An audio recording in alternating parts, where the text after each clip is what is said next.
खेतवा में खाद मल्ले हई। ई बढ़त मोटात ना हव। अच्छा कौन उपाय करी? प्रणाम बाबा।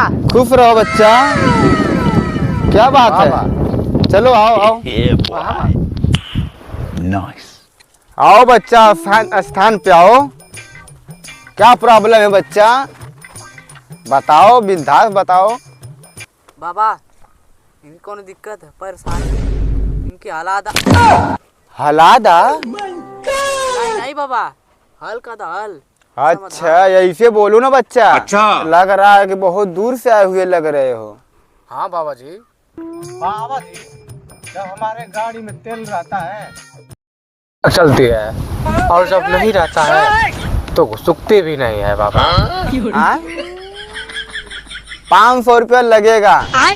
कुछ पैसा वैसा लाए हो? हाँ बाबा, ला ले पैसा।